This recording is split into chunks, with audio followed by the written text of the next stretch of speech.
All I keep thinking is soaking for some reason right now. The man enters the woman, but doesn't thrust. He just sits there. Just let it lie. Just lets it lie.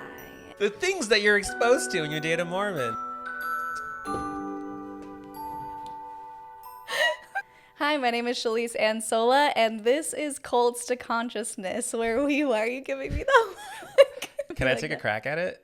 He wants to, okay, go for it. Okay. Hi, my name is Shelise Ansola, and this is Cults to Consciousness, where we discuss leaving high-demand religions or organizations to find peace and awareness through true individual sovereignty. Healing and independence. So close, babe.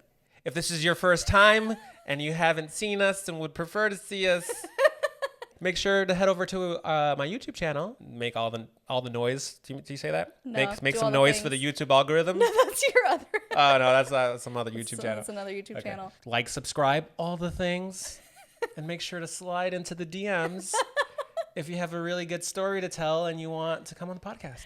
Wow. Honestly, I should have been way better at that since I do listen to every single one of your episodes many times. How do you do that whole intro so smoothly? Oh, wow. He appreciates the intro. Yeah, that's good. Yeah, it's a lot to say. Yes, if you would prefer to see our faces, is what I say, head over to YouTube, Cults to Consciousness. We love your comments and your input, and if you could like it, it helps us get the word out because the algorithm will pick it up and shoot it out to all the people who need to see it. So thank you for being here and thank you for watching. So, Are you super excited? I am so excited for today's guest. He can give me a hard time because if you don't know already, this is Jonathan. He is my fiance. He was on episode 3, which is why I left the Mormons on Mushrooms podcast. Also colors our backstory and my backstory as a podcaster. Jonathan is more than just my fiance. He's also my producer with this. He helps me set up all of the cameras and do all the back end because he too has a YouTube channel and he's helped me go through the growing pains of trying to figure it out. Yeah. I have a channel with my brother, and everything that we've learned, we've passed on to you, young Padawan. grasshopper. There's so much the YouTube game. So many crazy technical difficulties. Easter egg, if you can figure out the episode where I voiceovered the entire thing because the mic wasn't turned on. See if you can figure that out. What you're going through with YouTube right now is normal and natural. I would be super stoked if I were you with where you're at and how you've been able to pick it up so quickly. On one end, I want to be there to help you and like, what is the best next video? What is the best thumbnail? What's the flow of things? But at the same time, seeing you go through these technical difficulties, it's like, yeah, you kind of have to go through them because then you that's how you understand. But besides that, you're a natural. You're taking off on your own. Like the accelerated growth that you're doing, which congratulations. Shelise just hit 3 months officially on YouTube as of yesterday. And on that same day, you hit 1,000 subscribers. Not that numbers matter, but it's still a milestone because your first 1,000 is the hardest to get. Thank you. Super proud of you. Thank you. Yeah. Well, I definitely couldn't have done it without this guy. He's the tech guy and helping me, taught me how to edit. Anyway, we don't need to get into all that. What we're here for is to get his perspective, his opinion on someone who is engaged to or dating or married to someone who has been involved in a high demand religion or cult-like environment and what that's like, just kind of having to coexist with someone who essentially carries over these behaviors and traumas and conditionings, I guess you could say, that affect the relationship. Well, I definitely have some thoughts. He has thoughts. Well, that's why you're here. I've been waiting for this episode. No. No, but I do think it's a time to get vulnerable. Before we get into that, I have a question for you. Yeah. Now that you're out there putting it all out on the table, have you gotten any feedback from family? Because, Mormonism, they keep shut about all that stuff. So. Yeah, it's been interesting. I will say, for the most part, I've gotten so much support and outpouring of people who are congratulating me. Thank you for telling people's stories, telling the stories that matter, for bringing awareness to organizations like this.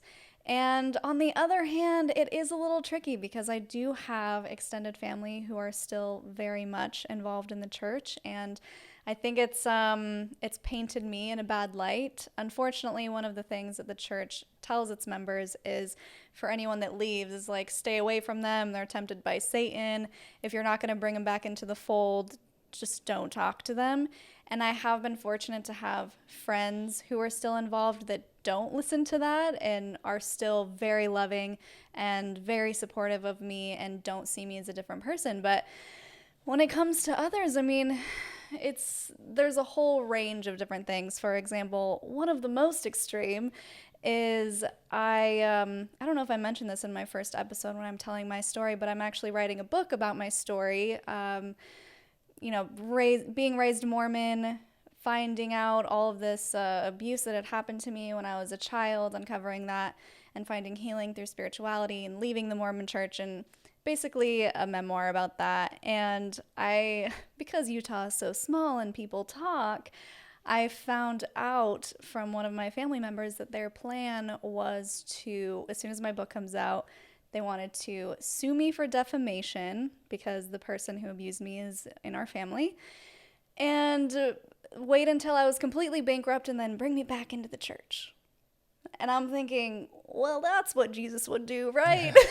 That seems it's a little extreme. So there's that side of the spectrum, and then all the way on the other side, we have the friends that are very supportive and still love me for who I am, and I am very grateful to those people for still remembering that I'm a human being, even though we believe something different. That doesn't mean I've changed. It doesn't mean I've been led astray by Satan. It just means we believe something different, and that's okay. Are there friends that you have where, I mean, you've created this podcast where you're essentially calling it a cult, Mormonism, but they're still Mormon. Is there something? Yeah, it's hard. It really is hard because it's a fine line. And the thing is, when most people hear the word cult, they think about like devil worshiping people that are sacrificing babies and things that are really extreme. And we can thank media for that, right? Sure. Movies and whatever.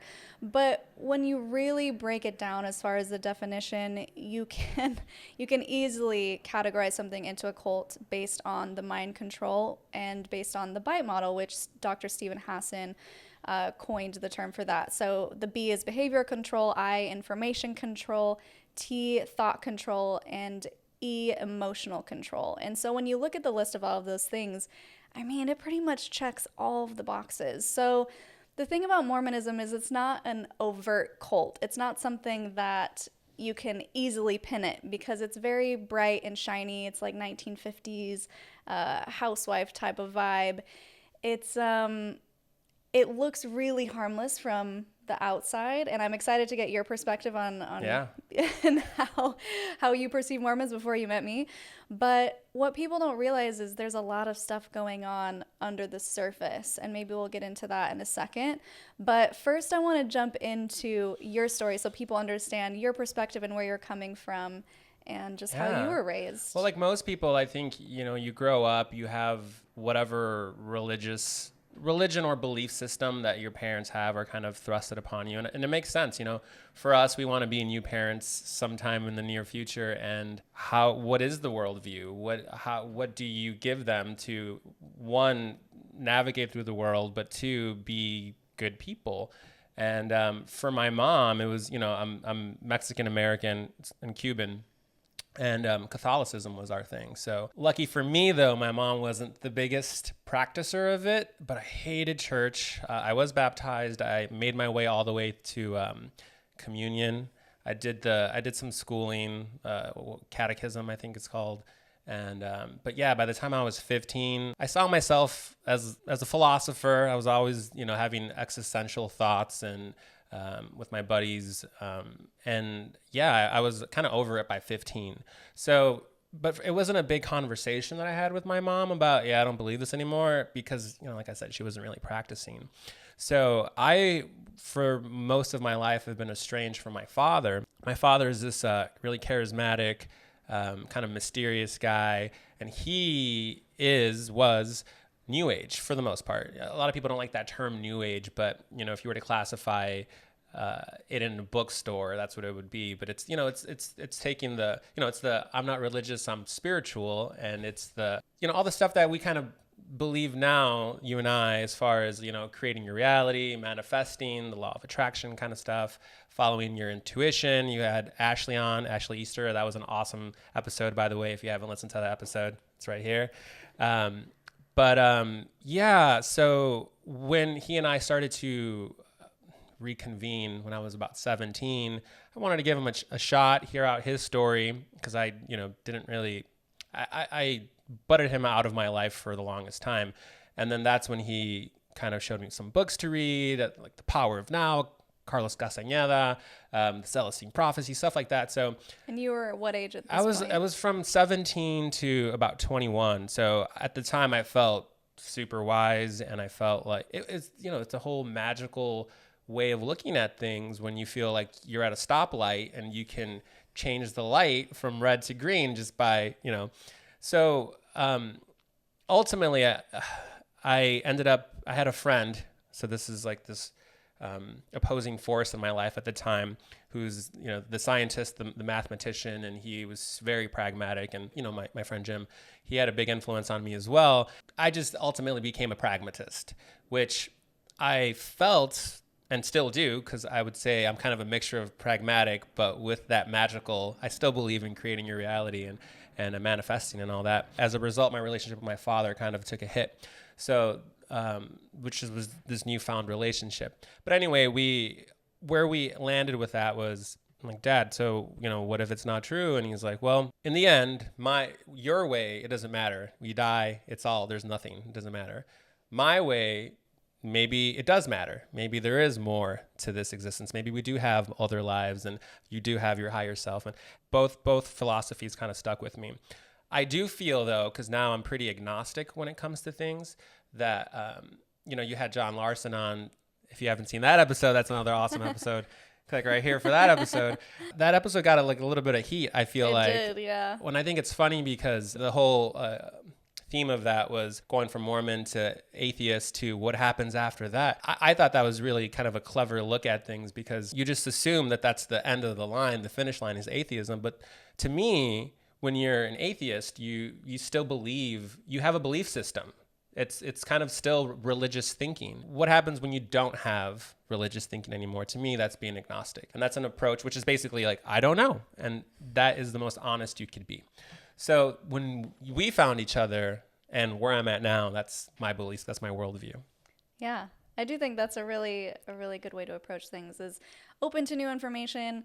Yeah, let's have a conversation. I'm not so stuck in my ways to where I'm not going to hear you out and maybe even change my ways of thinking based on the new information that's presented. And that's kind of what we do here at Cults to Consciousness, right? So there's the storyteller in me, there's a natural arc to the idea, the kernel of what you're doing here, Cults to Consciousness. That's the beginning, the cult part to consciousness. But what I find funny is, and maybe this kind of ties everything that we've just talked about together, is you'll sometimes, and you're starting to see this as you're getting more and more feedback from people, but you'll have some comments that are like, oh yeah, Shelise, you're just leaving one religion for another, like this woo-woo magic, and this is what you're proffering people. And it's just like, no.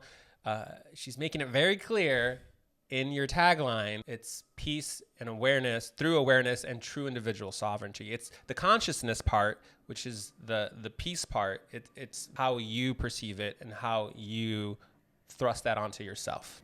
Yeah, and that's what I'm trying to do as far as bringing on guests who have different opinions, like John Larson, who's very clearly atheist, and Kimber, who's very clearly spiritual. And there's so many different ways of moving through life. The whole point of finding consciousness, to me, is about finding something, an awareness within yourself where you are self-governed. There's no one telling you what to do. There's no one telling you how to dress, how to act, who to marry. It's however it feels right for you, while obviously not hurting other people. I think that's true consciousness, true awareness, and true independence. So whether you want to believe in a God, whether you want to remain within like a Christian denomination, whatever that is that makes you feel like you're in control of your own future, your own destiny, your own thoughts, back to the BITE model, thoughts, emotions, physical reality, everything. That's really what we're promoting, not necessarily a way of thinking like my way of thinking, as Jonathan mentioned. You probably feel that way so strongly about the independence part of it because of the heft that was Mormonism dictating most of your life. Of course you'd be so passionate about wanting to be independent. Yes. So before you met me, I think you had mentioned you before in our previous conversations, you mentioned that you had interacted with Mormons professionally, and I'm curious what your opinions were of, or your perceptions of Mormons before you met me. Well, oddly enough, I've interacted with way more Mormons than I thought I would in my lifetime. Just in the last few years, our YouTube channel brought us to Utah because there are a lot of Utonians that have YouTube channels, family YouTube channels. And one of the projects that we got brought on to help produce was this Mormon family. I remember getting this glimpse into their world because they had this, beautiful home in like this suburban town, and they had like 6 kids, I think, but all of them were YouTubers. Each kid had their own independent YouTube channel. The family had a YouTube channel, and getting to observe them over the course of that weekend, I definitely had thoughts going into it of like, oh, are you putting your kids to work kind of thing? But in actually seeing how that family worked, and those parents were still young. Their eldest, I think, was 17 all the way to down to like 7 or something. What I realized was that those kids were learning so much about business. They were so eloquent, and they were so polite, and to be that young, because they were still maybe in their 40s, those parents, it seemed beautiful to me. It's like, no, you guys have a great thing here. And that aside, every Mormon that I've met has been super friendly, super nice, to the point where it's just like, you're being a little too nice, like, I'm a loving person myself, but I don't know how I feel about this. But, now dating you, I realized, like you said earlier, there's maybe something more to this under the surface with a lot of that, Yeah, I think it's definitely more nuanced and layered, as we have uncovered with the episode I just did with my mom, where we talk about there's this expectation of perfectionism. And while some of that may seem great, like, wow, they're so productive, they're so put together, the wife is so beautiful, and everyone has all their ducks in a row, but at what cost mentally? So there's so much that boils under the surface that most people don't see. And I also had to caution him. I was like, okay, well, I need to first preface by saying most Mormon or LDS people are extremely nice. And I just want to say they're great people. I have nothing against people who are in Mormonism. What I'm trying to speak on is the fact that sometimes the intentions aren't always good. And I say this because I used to be one of them, right? Where, oh, just be nice to all the strangers that you can, get them to be your friends, and then convert them. And it's not with an ill intent. It's the intent of, I want to save your soul. And so sometimes you have to look at that and go, are they being really nice because they just want to be my friend? Or are they being super nice because they want to be my friend so they can convert me and save me from hell? It's like, it's one of those things that's a little bit more layered than that.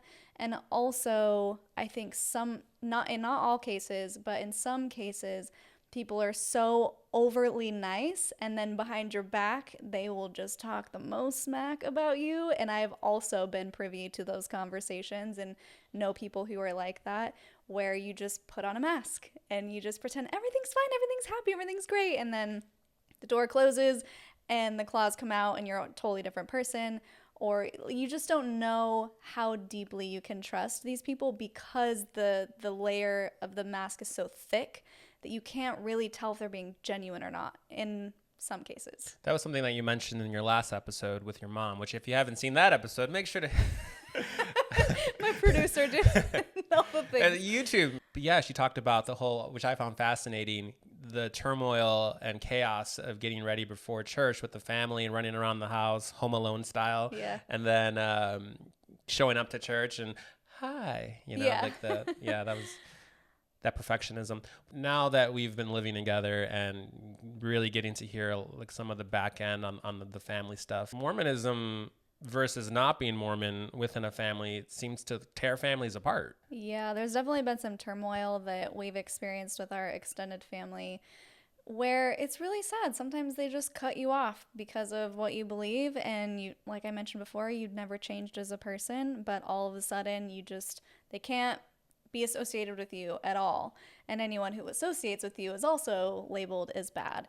So it's really sad, honestly, that a religion that preaches so heavily about loving your family and connecting with other people also promotes putting yourself on a pedestal and looking down on those who aren't in your religion and saying it's us versus them mentality.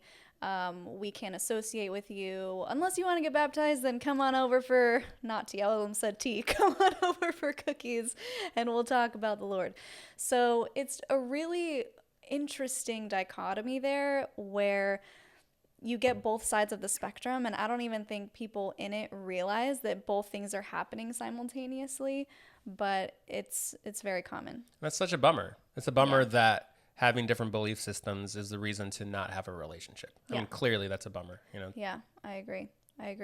So I'm curious then, when we started dating, when you found out that I was Mormon, what went through your mind? Because first, let me give a little backstory on why I'm curious about this, because anytime I was dating or anytime I met anybody, it's like, where are you from? I'm like, oh, I hated that question. I still do, because I don't like saying Utah. Sometimes I say it proudly, Utah, because it's a beautiful state. There's great things about Utah. But what comes with that, usually the next question is, so are you Mormon?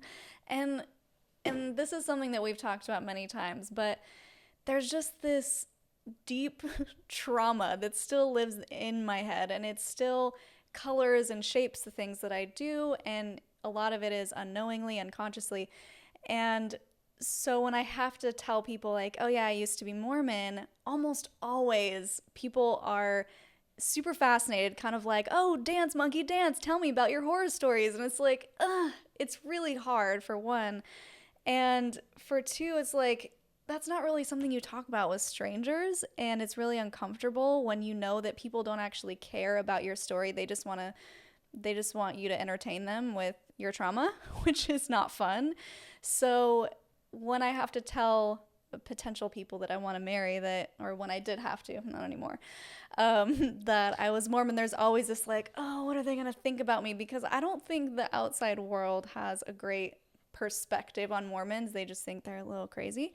So I'm curious what you were thinking when I told you. There's a lot to unpack with that. I know. The first thing I want to say is my first reaction was, I didn't think too much of it because you said you were ex-Mormon. So I think I was just curious to know how much of that type of thinking and worldview carried over now. So it was kind of inspecting with some test questions as to how much crossed over. He was testing That me. was the first date, which we had at Pura Vida. That's the name of the place, the vegan restaurant on Santa Monica. By our third date, though, I think it was important for the both of us to get on the same page. And that's kind of where I was basically described to you what I described earlier, which like I'm a combination of pragmatist, agnostic, but I do have that sense of magic in my thinking and open to what the universe has in store.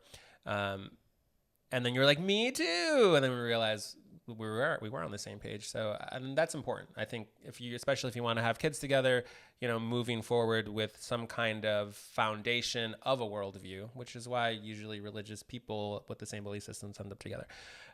But so there's that. That was my initial reaction. But to your point about, I think there's a lot there with the whole asking someone, are you Mormon? Were you Mormon? Because for me, my perspective on that was, I'm assuming that they are no longer Mormon. And I think part of that is, wasn't that crazy when you were Mormon? Which now that we talk about it, and we have talked about it, because you brought it to my attention, I think the last time that happened months ago, this is how it's coming across. And what you're doing is you're just evoking their trauma immediately. And if you were, I think you said an amazing thing, which was, do you just go up to anybody and the first thing you say is, what's your religion? And you're like, yeah, you're right. This is like, I don't know how I didn't see this. So that kind of humbled me. And when it came to, asking people if they're Mormon, it's just like, why do people do that? So there's levels to that, and not everyone feels that way, but I will say a majority of ex-Mormons usually do have that, a little bit of bitterness and stuff they haven't unpacked yet, so it's hard to just tell random strangers about it. So there's people who are like, I used to be Mormon, no big deal. There's people who are like, why are you asking me about my religion? Like I always say, why do you have to go for the religious jugular on the second question after you just learned my name one question ago? Which feels really odd. Just like he was saying, I wouldn't go up to someone and be like, hi, I'm Shelise. What religion are you? It's just really odd. And not only that, but especially if they aren't anymore. If they are, they'll be like, yeah, let me tell you about it, because I used to be one of those too, like, oh, missionary moment. But if they're not, there usually is some sort of baggage that they're still trying to unpack. So it would also be like going up to someone and being like, hi, I'm Shelise, what's your name? Oh, that's great. So tell me about your abandonment issues. Like it's that deep. Yeah. And I know it seems extreme, but in a lot of cases, it really is that deep. And so asking someone that on the second question is a little off-putting, where you're like, Yeah. okay, I'm not ready to dive into that. However, after meeting someone and really getting to know them and being like, oh, you really care about my story? Yeah, I'm an open book. Ask anything you want. And then we will talk for hours about how we feel betrayed by the church, or how a lot of it was made up, or this or that. And we're wanting to kind of word vomit that onto other people who will listen. And thankfully, I found someone who's willing to listen to me, because it's not easy at times. But yeah, that was one thing that I really wanted to convey to him, because I think it happened once and I was like, babe, maybe don't do that next time. And he's like, why not? So No, it makes complete sense when you talk about it out loud. You're like, yeah. I'm curious to know what your expectations were going into dating in general, being ex-Mormon. What kind of partner were you looking for? Someone that was the opposite of Mormon. And that's the thing with high demand religions and cults, is you really tend to overcorrect, and it's hard not to overcorrect. I would say in more cases than not, people are like, oh, can't drink alcohol, I'm gonna swerve right into the bars for the next 10 years. And so for me, I was just looking for someone who was open-minded, who was interested in talking about spirituality. I distinctly remember from my perspective on our third date, or maybe it was the fourth date, that I was like, okay, I really like this guy. Like, oh, really like this guy. But I need to make sure that we can be compatible when it comes to the religious ideas. And so I specifically remember sitting down in this very house on his couch, and I was like, so, do you believe in God? And I just wanted to get all of the things out in the open, just to make sure that he would be okay with my weirdness about, let's talk about alien races, like what if this and what if that. I love doing what if questions and going into crazy scenarios. And when I saw that he was open to that and open to meditating, which is important to me, and asking him like, okay, but would you ever go on a yoga medicine retreat in Peru? And he was like, yeah, I would go. I was like, cool, that's all I needed to know. That easy, huh? Yeah. I think the through line with that is finding somebody that, I think what's attractive about those kind of qualities is having a vulnerability, being curious, and being a critical thinker. I think that is what's the opposite. Maybe that's too harsh to say. I think where there's layers there is, there are a lot of critical thinkers within Mormonism, but they're only critically thinking about the information that's given to them. So if you're given a textbook and you're like, yeah, I'm thinking about all these answers in this textbook, and then someone hands you a different textbook, and then you go, oh no, I can't look at that. That's, I think, where Mormonism stops the critical thinking, is they're only allowed to dive into the material that they're given. What would you say? So you've had all these wonderful guests on. You're going to have a bountiful amount more. But as of where you're at right now, episode 12, is this episode 12? Yeah, I think so. You've seen, I mean, it must be incredible to be able to digest this information, these conversations that you're having on a personal level, to hear other people's perspectives, their own religions that they're coming out of. You're calibrating, in a way, a spectrum of where you were. On a scale of 1 to 10, how culty do you think Mormonism is? That's a really great question. And to answer the first part, I have loved talking to all of our guests, because I say our, because it's like basically his show too. I love being able to expand my knowledge. Like, I just learned about the stages of morality from, we had on Drysdale. Phil Drysdale. And that was really interesting. And then hearing the perspectives on atheism from John Larson is like, okay, this is really giving my perspective more colors. So I can't say it's changing my mind one way or the other, or I have on a guest and now I believe what they believe, because that's silly. But It's adding more colors of the rainbow to my perspective, to where now when I speak to somebody else who may believe something similar, I can relate to them a little bit more because I'm open to new information. The second question, how culty is Mormonism? And it's something that I mentioned earlier about the bite model, where it's not really an obvious cult where people go, oh, 100% that's a cult. You know, you can look at someone who's worshiping Satan and killing babies. Yes, that is clearly a cult. Don't drink the Kool-Aid.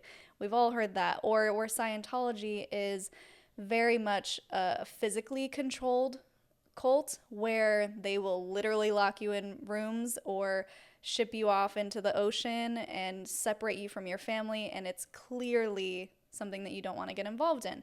When it comes to Mormonism, it's a lot more under the surface because they practice what the bite model explains is mind control, where you're controlling their behaviors, you're controlling, like I mentioned, the information that they're able to look at and critical think with, I guess you could say that. And it creates this turmoil in their head that they don't necessarily know is happening until they're away from it. And that's why a lot of people will say, oh, well, I'm extremely happy in the Mormon church and everything's fine. Like, I don't know what all these ex-Mormons are talking about. That stuff is not happening in my perspective. A few things here. First, it is 100% possible that you have a good experience, and it's 100% possible that thousands of other people are having horrible experiences. So recognizing that just because you're having a good experience doesn't mean everyone else is. The second is recognizing that maybe it's possible that you're going through a lot of turmoil yourself and you just don't realize it until you are away from it. For example, the shame and the guilt. That's something I was raised with, is you do something wrong or what the church says is wrong, drinking a cup of coffee, and you feel guilty. Or you make out with your boyfriend a little too long and maybe you were like on top of each other and now you feel ashamed. These are all of the things that are control tactics because they create the problem, which are the rules, and they give you the solution, which is repent and pray to us and we can fix you. So there's a lot of things that people don't realize are harming them intellectually, spiritually, emotionally, physically until they are removed. So to answer your question, I would say if we're just going strictly based on the bite model with emotional control, mind control, it's a 10. If you look at all of those things and you read the list, you'll go, oh yeah, Mormonism does that, does that, does that, does that.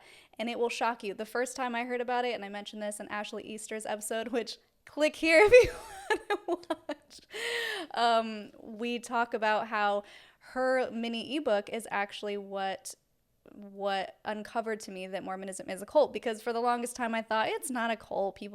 That's an extreme word. But when I dove into it deeper, it really does check all of the boxes. Wow. Amazing answer. Oh, thank you. Sounds like you've given this a lot of thought. I mean, I've had time. I did leave 12 years ago, so I've had time to unravel this. It's been a minute. But there are still things that stick around that are hard to deprogram, you know? Now that we've been together for over a year, look at us go, I'm curious if you have picked up on any behaviors that you think have carried over from Mormonism that you've clocked and been like, that's different. Is this the issues part? My fiance's issues? It's like, a big thing. So me having grown up with television and film, wanting to be a filmmaker, music, being a DJ, just very hyper aware about pop culture to a point where it's a language. You're able to talk to people through pop culture, having the zeitgeist of inside jokes, really, with assuming the person knows these movies and histories, have a conversation that's relevant now. And I feel like there was just like any movie, any classic, any musical artist, you just like, nope, I grew up pretty restricted in that sense. Yeah, so I can't completely blame Mormonism for this, while it is definitely a factor. I think there's a couple factors. The first being I grew up in a very small town where the radio was just extremely limited. We had top 40 country and maybe rock, but there was no real room for anything else besides that. And so I never really got into it. And also, we're not supposed to listen to anything that swears, which is pretty limited. I mean, we did for the most part, but there was still a lot of artists that were just completely cut off from that. Same goes with movies. You're not allowed to watch rated R movies, has to be anything lower than PG-13. So didn't watch a lot of those. Or if we did, we felt super guilty about it. And so it was that combined with being raised in a very small town in Utah where we just were under a rock. And so I always feel so dumb when people are like throwing around artist names and I'm like, literally have no idea what they're talking about. But you've been really gracious and kind of helping me along with that. And since he is a DJ, he can enlighten me and our children on all I'll be the one. greatest hits. Yeah, and although it is a bummer when you enter a relationship not being able to, I think that's like for some couples it's kind of a big part, being able to like show me your favorite artist, like, oh, what's your musical world? And because that's a big thing, you know. I have meetings with clients just about every day who I'm going to DJ their wedding, and it's interesting to see what their musical taste is, because that's kind of a big factor is, oh, am I going to have to listen to this Saturday morning or on the car ride every day for the rest of my life? But yeah, you're excited to share that with you. So on one end, yeah, that's a bit of a bummer. But on the other end, it is exciting to, you're like a baby when it comes to pop culture and showing you catalog of movies that we love. And so it's like, you haven't seen this movie or that movie? Well, you're in luck. You're going to see it for the first time. And then I get to live through it for the first time through your eyes. So that's exciting. Pros and cons. Yeah. I'm not sure if I really expressed or how well I've expressed it, but I'm an observer. I've observed you.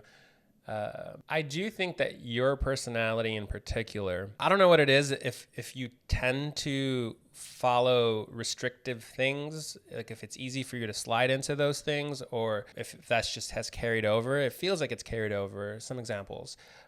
You're vegan, which is fine. Great. A lot of vegans out there, but much to the chagrin of your doctor, who's trying to give you like animal proteins, just because you personally have had some issues with your body and all that, that you're still kind of steadfast on like maybe veganism is the right thing for you. Another example is like you don't swear at all. And it feels pretty fucking good to swear. But so you mentioned earlier about feeling the guilt and the shame, which are super shitty. And I'm gonna start swearing the whole rest of the episode, which are super shitty feelings to feel growing up. But those are so human. It's almost like the religion, the high demand religion that you were a part of, just punished you anytime you had like a human feel. You know, anything that was indulgent in any kind of way, it was the conversion therapy. No, don't feel that way. Coffee? Are you kidding me? Yeah, you still don't drink coffee. Still don't drink alcohol. Still don't drink alcohol. Things like alcohol, obviously, it's poison. But at the same time, we're gonna die one day. It's like we're here. It's social. It loosens you up. All the things.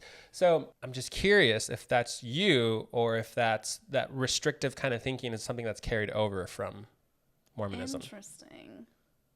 Okay, so I have some of my mason jar.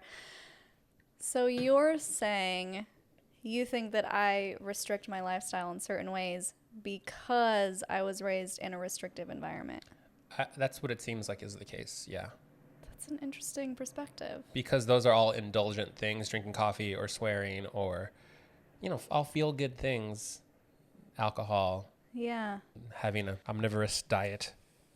I think it's definitely not fun to be restricted, so I can't say that I take pleasure in restricting myself as far as, I don't know, it seems like an S&M thing, like sure. Going the opposite direction or getting off on something that used to be a trauma.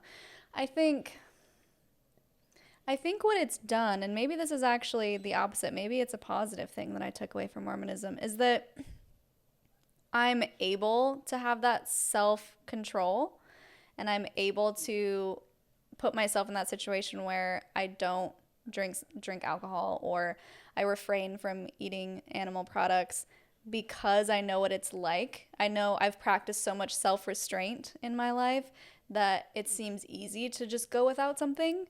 So maybe it's actually a virtue where I think, okay, I care about the planet and the animals, so I'm not going to eat them. And then I'm okay with just cutting it out, where other people may not have had that practice of self-restraint. So maybe it's that. So you're seeing it as a virtue. I think it could be. I hear you when you say try alcohol, it's fun. I get that from a lot of people, trust me, even my own family. They're like, come on, Shelise, just have a shot. That's also something that I have noticed in my family or other people that I've observed where I'm thinking, I don't want to go to the extreme, which I have witnessed. And so for me, it's better to not know what I'm missing and not even tempt fate or genetics of going down that path of alcoholism to where I'm just like, oh, I'm good just to live without it. I mean, I was planning on being a virgin until I was married. Glad that. Yeah, can you imagine depriving yourself? See, that's how I feel. Like, imagine depriving yourself of sex your entire life. Yeah. It's like, but why though? I'm glad that didn't happen, to be honest. Yeah. I think there are certain things where I can be a little bit more lenient. Honestly, I just hate the taste of coffee. I think it's disgusting. As he takes a sip. But maybe down the road when it comes to alcohol, I will be a little bit more lenient and allow myself to indulge a little bit more. But yeah. All I keep thinking is soaking for some reason right now. The things that you're exposed to when you date a Mormon. Can you tell them really quickly about soaking? Exmo Lex. I'm trying to get her on the podcast. You can watch her video there in the corner. Soaking is a Mormon loophole, which makes no sense at all, but it's a thing where the man enters the woman but doesn't thrust. He just sits there. Just let it lie. Just lets it lie. And just the old. Yeah, with the visual. Just the old. Put that away. So, am I going red?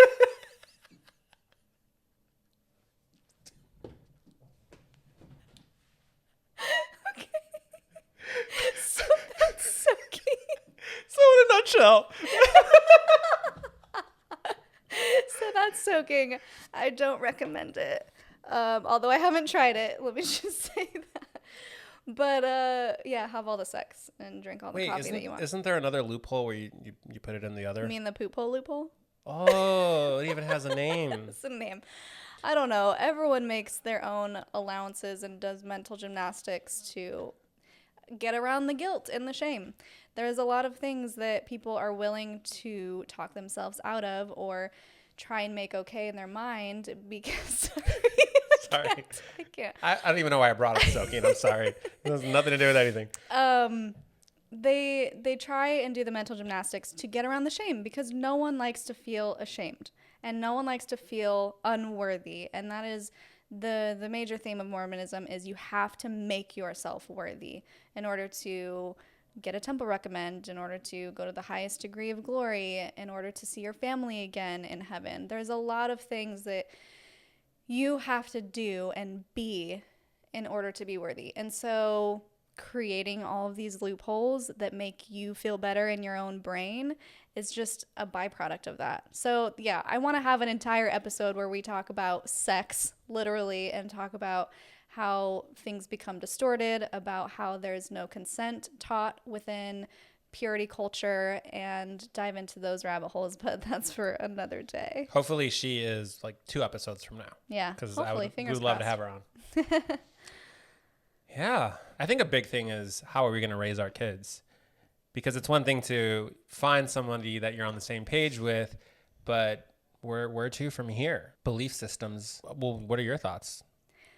Well, that's why I wanted to figure out what you believed on our 3rd or 4th date, because I didn't want to go any further knowing that there would potentially be contention down the road. So that's one big thing that a lot of couples now face. They call them mixed faith marriages, where one person leaves the church and the other one is forced to either be okay with it, which is really hard to do, or also leave the church or get a divorce. I've heard so many stories about couples who get a divorce solely because they believe something different. And that's heartbreaking. And I didn't want to ever be put in a situation where we felt like we were at war with each other because of our beliefs and because of how we wanted to raise our children. So for me, what's really important is my tagline of the podcast, teaching our children sovereignty and individuality and explore what's exciting to you.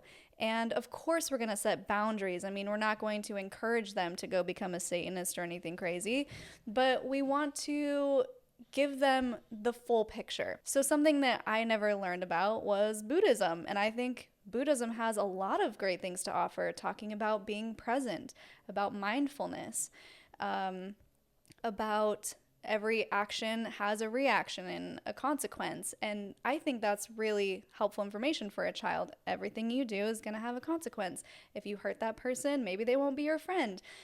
And I think just laying down the basic groundwork of how to be a good human, a good productive person in society, how to treat others with respect, how to respect yourself without going down the rabbit hole of purity culture. And, you know, Mormonism says that simply masturbating is a defilement of oneself. And I think that is wild.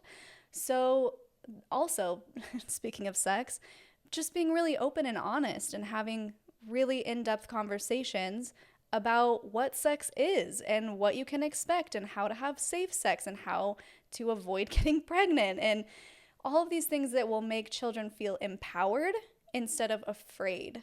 And that's my number one thing, is not raising children in fear and raising them with the motivation of doing good things because they want to do good things.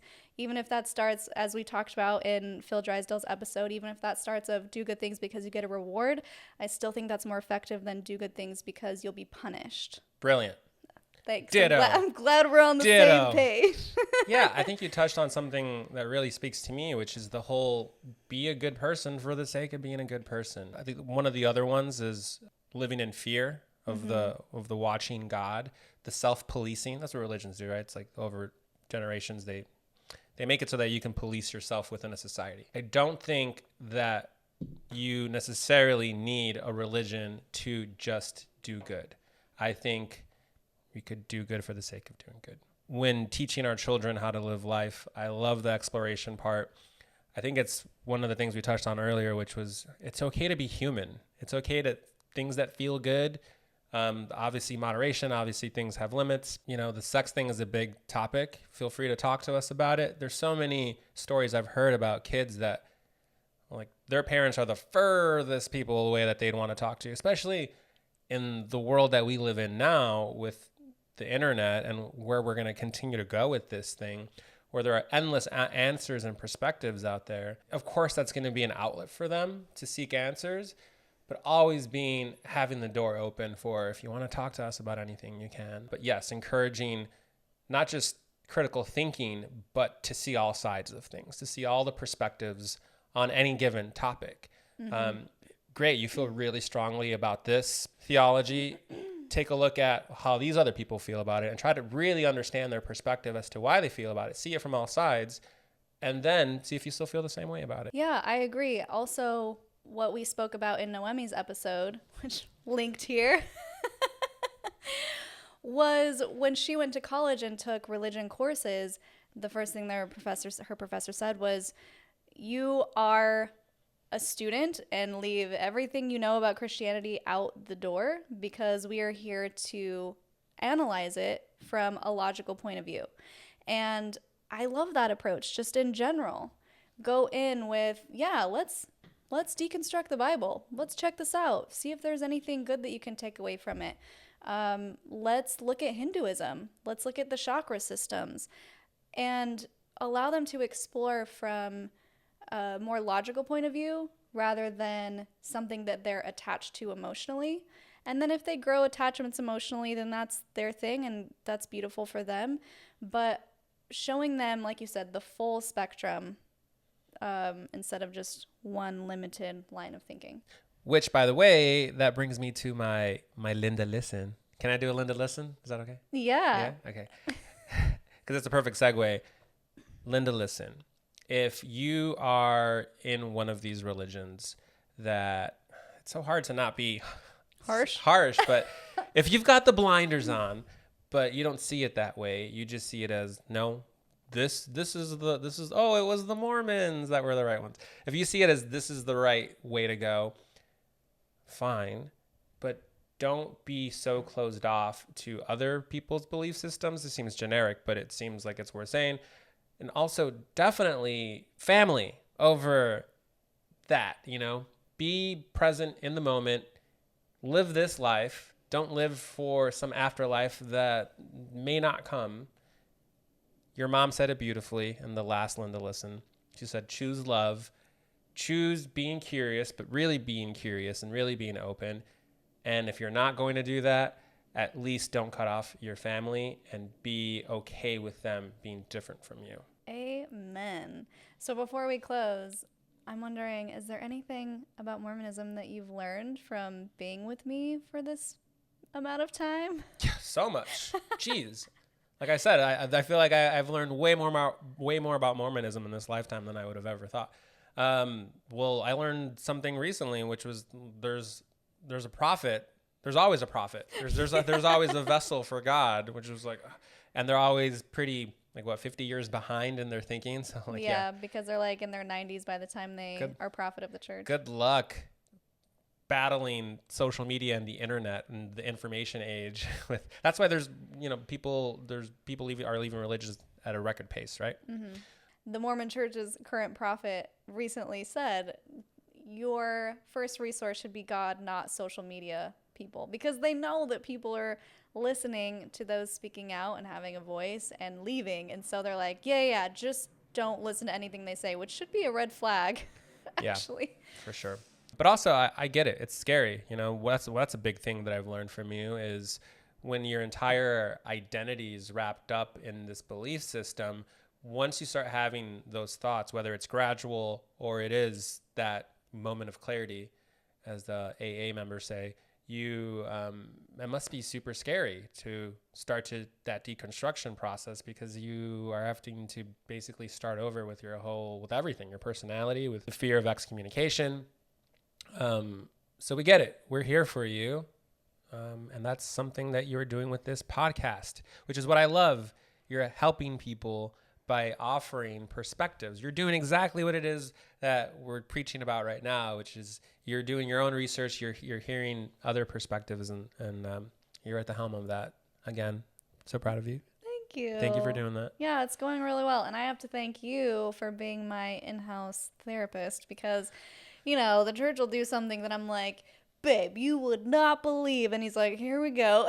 And then I just unload all of these thoughts, and it comes up at random times. Like the story I told from my mom's episode about the garments thing and the show that I was working on. I came home and I was just like, blah, let me tell you all my thoughts about this. And he was very kind and listened to that. I mean, during Under the Banner of Heaven, every 5 seconds I would pause it and be like, okay, now the backstory behind this is that, and the reason he said that, and the reason there's a sewing machine, and the reason that and he's just like, oh my gosh, there's so much information. And that's what made it so much better to watch.